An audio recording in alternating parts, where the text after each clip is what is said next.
We have this just into the CBS 4 newsroom. Miami Beach police have arrested and charged this woman, 24-year-old Tenny Raya Holtz, with a shooting last night. The woman shot is on life support at Jackson Memorial. Police responded around... I can't freaking... It's all around me. And the thing is, the news is trying to freaking bury this stuff. But they can't. They can't. There's an overwhelming amount of black violence in, I think I already said. Altercation between a woman and a man, an Amazon driver rather, quickly got out of hand. Oh yeah, that's a Ramirez, a freaking dreamer that's gonna dream and don't even think she lost her job, just her delivery job. And woman teen killed in domestic related shooting in Southwest. I think that's what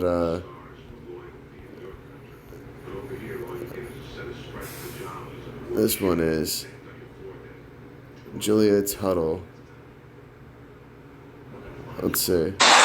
Developing at noon, another violent weekend in South Florida. A shooting leaving 3 people dead, 3 injured in Southwest Miami-Dade. A woman and teenager among those killed. The shooter later taking his own life. Local 10 News reporter Trent Kelly is live. Okay, that's a different one.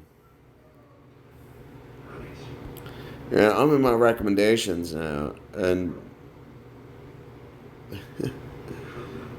like it just doesn't end. Missing 5-year-old Samuel Olson. Good morning and thank you for joining us. I'm Andy Sirota. And I'm Lisa Hernandez. Teresa Balboa faced a judge today. She is the girlfriend of the boy's father, who was charged after being found with the child's body in a motel room in Jasper. Police believe the remains are Samuel's. KPRC2's Kathy Hernandez. About a shooting overnight in Lodi. The California Highway Patrol says an officer was hit by gunfire. ABC 10's Zach Fuentes live at the scene. Zach, was the officer hit or was it just the vehicle? Just the vehicle at this point. While thankfully the officer was not injured, but there's a big investigation going on. At least it appears to be that. We're on Houston Lane. This is between 99 and Cherokee in Lodi. You see a row of cars leaving. This appears to be some undercover investigators who are in and out of the house you see right there. We don't know how or really if this is tied in with the investigation, but we know that this is the scene. This is the area where this happened, and there have been multiple police cars here, marked and unmarked, throughout the morning. There were at least a dozen investigators in that house coming out with different equipment. It looked like computers and stuff. We spoke with the business owner next to it who said that this is a residential home. We're going to show you some video from last night. Now, an officer was not on a call or anything last night when that officer was fired at. At last check, the CHP said that there was not a suspect, but that was some time ago. That was late last night when we got the latest information.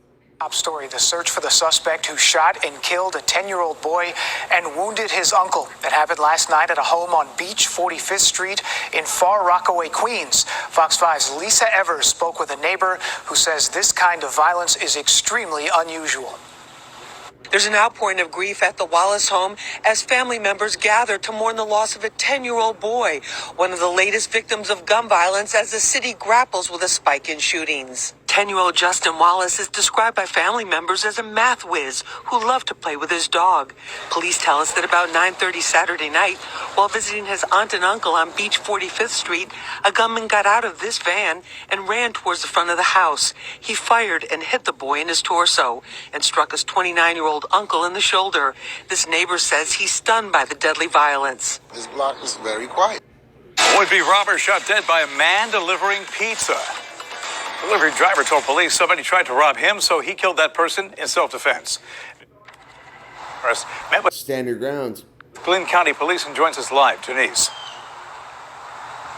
We received some information earlier this morning from the police department, but we're live right now at the location where that shooting happened. So according to police, this is the abandoned trailer home where it happened. Police say the attempted robbery happened here at this trailer home that has been abandoned for quite some time. The delivery driver told police he was trying to find the delivery address when he was robbed by a man that had a knife. Police say 37-year-old Jeremy Hicks led that delivery driver to this area where the delivery man says Hicks tried to rob him with that knife. That's when the delivery man shot and killed Hicks. I just talked to the man.